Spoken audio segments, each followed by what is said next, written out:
Have you ever struggled with the idea of using a discounted cash flow valuation to get the intrinsic value of a stock? Well, I know I sure have. And even if you have no idea what the heck I just said or what we're talking about, then stick around because I think this is going to teach you something pretty cool when you think about stocks and potentially their valuation going forward. What's up, dividend investing viewer? I'm Russ, and in by no way, shape, or form am I a financial professional, but I am a passionate passive income investor who's always looking for ways to improve and share to help you become a better dividend investor. So according to alphaspread.com, a discounted cash flow valuation is a method of estimating the current value of a company based on projected future cash flows adjusted for the time value of money. So in other words, DCF figures out a company's value today by guessing how much money it's going to make in the future and keeping in mind that money tomorrow is not as valuable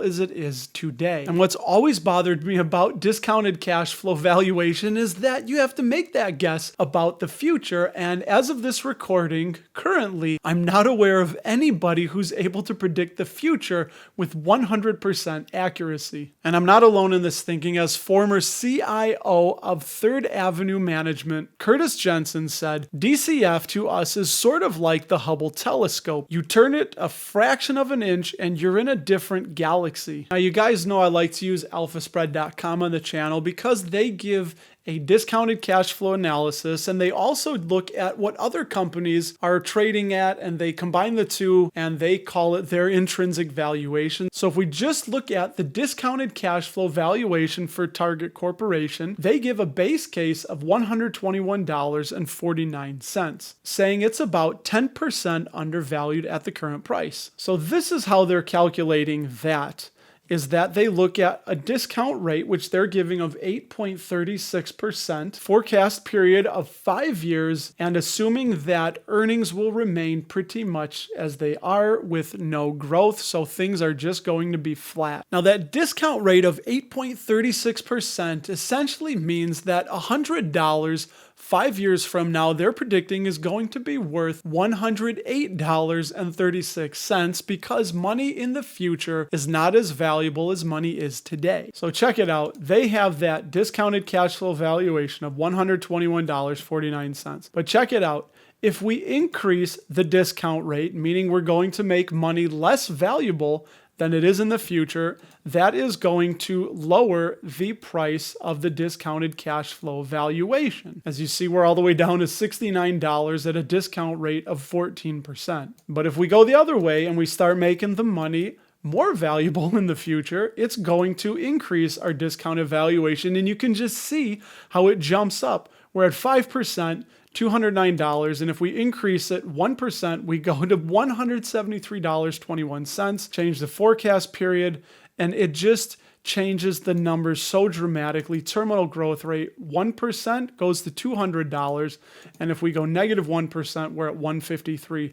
So you can see this is a very simplistic discounted cash flow valuation, and it wildly varies the number, which speaks to Curtis Jensen's point that if you turn it a fraction of an inch, you're looking at a completely different galaxy. So we see that the DCF can be all over the place when you play with the numbers. So what is the better way that you clicked on the video for? Well, check this out. So many of us in the investing community, not just dividend investors, love to look at a company's free cash flow because it's way harder to hide financial and management shenanigans going on with the earnings. And as Investopedia tells us, free cash flow is the money a company has left over after paying its operating expenses and capital expenditures. And the more free cash flow a company has, the more it can allocate to dividends, paying down debt, growth opportunities, and I will add buying back stock.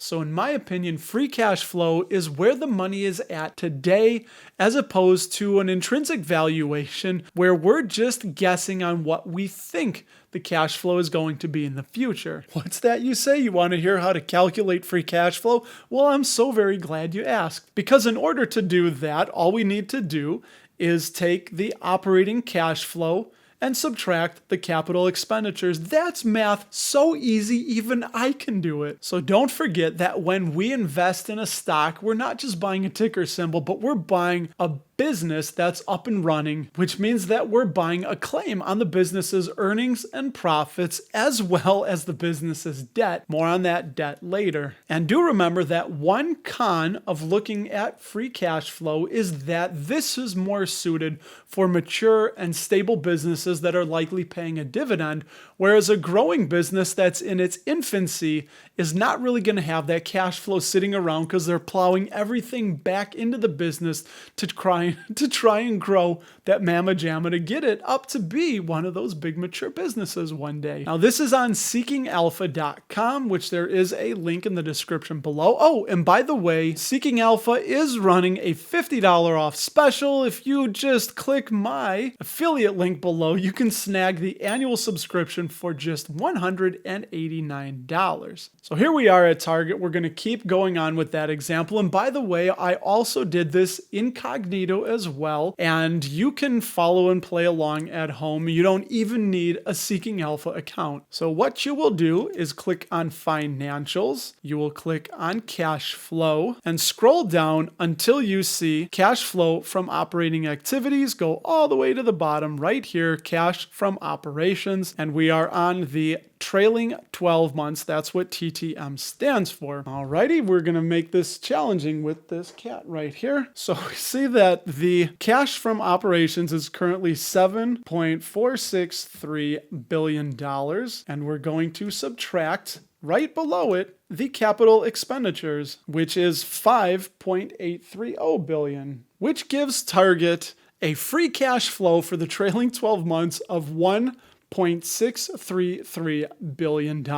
So now we know the amount of free cash flow that we would be buying if we buy Target right here. But remember, we're also buying all of the business's debt. So what we want to look at is something called the enterprise value. And to get that, you'll click on Valuation and you'll scroll down, I meant to say, to the enterprise value, which takes into consideration all the debt, all the assets, all the liabilities. So Target has an enterprise value of $68.31 billion.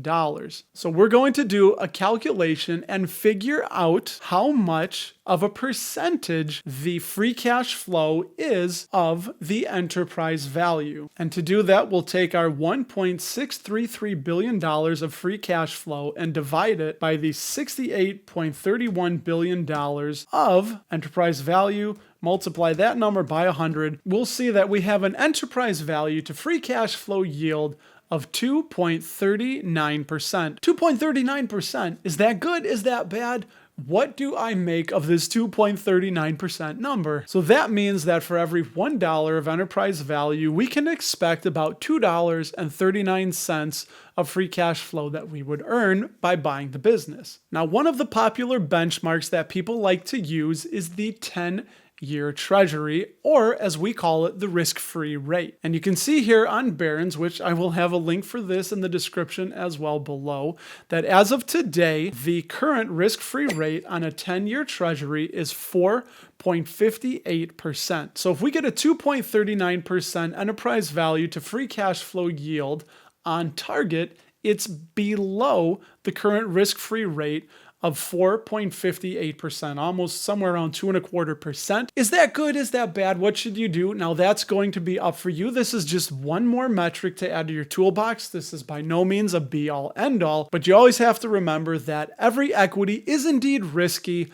but your treasury bill is the risk-free rate as long as the federal government of the United States of America does not default on their debt. So in my opinion, Target is not a very good stock to buy, just looking at that one metric.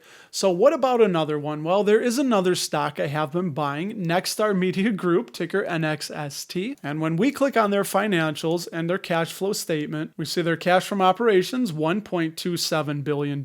We subtract 171.3 of capital expenditure. We get $1.1 billion of free cash flow for Nexstar Media. Remember, we'll click on valuation, scroll to the bottom. So we'll take that 1.101 billion and divide that by the 11.76 billion of enterprise value times 100, and we see that they have a free cash flow to enterprise value yield of about 9.36%, which is substantially higher than that risk-free rate of 4.58%. So in my opinion, looking at Nexstar Media, which is also risky, remember that you're going to be getting more bang for your buck by taking the risk of investing in an equity. So if I had to compare the two, I would think that Nexstar Media is the better option just looking at this one metric. Now, there is one more metric that a lot of investors like to use that can also give us a little bit of flavor called the free cash flow yield. It's a lot more simpler, and you would do the same thing essentially. Click on financials, you go to cash flow. Again, this is on Seeking Alpha. If you scroll all the way to the bottom, you can see this free cash flow per share for Nexstar Media. The trailing 12 months was $29.63 of free cash per share. So if we take the $29.63 of free cash per share and we divide that by the share price, which is $140.64, multiply that by 100, we see a free cash flow yield of amazingly 21.07%, which looks huge. But remember, when we factor in the debt is real. When you invest in a company, you are buying all of that company's debt as well. It dropped to 9.44%. So that, I think, gives us a much more realistic snapshot of a free cash flow yield. Oh, and by the way, you can always go to DapperDividends.com. I have a link in the description below. And up on the top, you can check in the 3 portfolios that we share on the channel and see what's going on. We have the self-directed, the Roth, and the bridge portfolio, where we do have the aforementioned Nexstar Media and Target. And you'll always see up to date what we've got going on there. And if you want a free ebook, I would encourage you to sign up for this guy's free ebook, Brief Thoughts on Life, Love, and Investing, free PDF download to you. So I'd love it if you would share with the community below what you think. Am I off my rocker? Do you use an intrinsic valuation? What's your favorite? Do you not use any kind of intrinsic value?